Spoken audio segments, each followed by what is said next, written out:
ನಮಸ್ಕಾರ ಸ್ನೇಹಿತರೆ, ರನ್ನ ಟಿವಿಗೆ ನಿಮ್ಮೆಲ್ಲರಿಗೆ ಸ್ವಾಗತ. ಕಲರ್ಸ್ ಕನ್ನಡ ವಾಹಿನಿಯಲ್ಲಿ ಹೊಸದಾಗಿ ಆರಂಭವಾಗಿರುವ ಅಗ್ನಿ ಸಾಕ್ಷಿ ಧಾರಾವಾಹಿಯಲ್ಲಿ ಸಾಕ್ಷಿ ಪಾತ್ರವನ್ನು ನಿರ್ವಹಿಸಿಕೊಂಡು ಹೋಗುತ್ತಿರುವ ನಟಿಯ ಬಗ್ಗೆ ಇನ್ನೇ ನೋಡುವಲ್ಲಿ ತೆಗೆದುಕೊಂಡು ಬರೋಣ. ನೀವು ಸಹಿತ ಈ ಧಾರಾವಾಹಿಯನ್ನು ಇಷ್ಟಪಡೋದಾದರೆ ಈ ವಿಡಿಯೋಗೆ ತಪ್ಪದೇ ಒಂದು ಲೈಕ್ ಮಾಡಿ. ಅಗ್ನಿ ಸಾಕ್ಷಿ ಧಾರಾವಾಹಿಯಲ್ಲಿ ಸಾಕ್ಷಿ ಪಾತ್ರವನ್ನು ನಿರ್ವಹಿಸಿಕೊಂಡು ಹೋಗುತ್ತಿರುವ ನಟಿಯ ಹೆಸರು ವರ್ಷಿಣಿ ಗೌಡ ಅವರು. ಇವರು ಮೂಲತಃ ಹುಬ್ಬಳ್ಳಿಯವರಾಗಿದ್ದು ಪ್ರಾಥಮಿಕ ಶಿಕ್ಷಣವನ್ನು ಅಲ್ಲೇ ಮುಗಿಸಿ ಉನ್ನತ ಶಿಕ್ಷಣವನ್ನು ಬೆಂಗಳೂರಿನಲ್ಲಿ ಪಡೆದುಕೊಂಡಿದ್ದಾರೆ. ಕನ್ನಡದ ಬೃಂದಾವನ ಧಾರಾವಾಹಿಯಲ್ಲಿ ಸಿಂಧು ಪಾತ್ರವನ್ನು ಇವರು ನಿರ್ವಹಿಸಿಕೊಂಡು ಹೋಗುತ್ತಿದ್ದರು.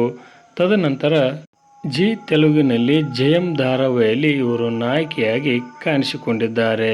ರವಿಚಂದ್ರನ್ ಅವರ ಐ ಆಮ್ ಗಾಡ್ ಸಿನಿಮಾದಲ್ಲಿಯೂ ಸಹಿತ ಇವರು ಪ್ರಮುಖ ಪಾತ್ರವನ್ನು ನಿರ್ವಹಿಸಿಕೊಂಡು ಹೋಗಿದ್ದಾರೆ ಎಂದೇ ಹೇಳಬಹುದು. ಸದ್ಯ ಇವರ ತಂದೆ ತಾಯಿ ಬೆಂಗಳೂರಿನಲ್ಲಿ ವಾಸವಿದ್ದು ಇವರಿಗೆ ಪರಮೇಶ್ ಎನ್ನುವಂಥ ಸಹೋದರನು ಸಹಿತ ಇದ್ದಾರೆಂದೇ ಹೇಳಬಹುದು.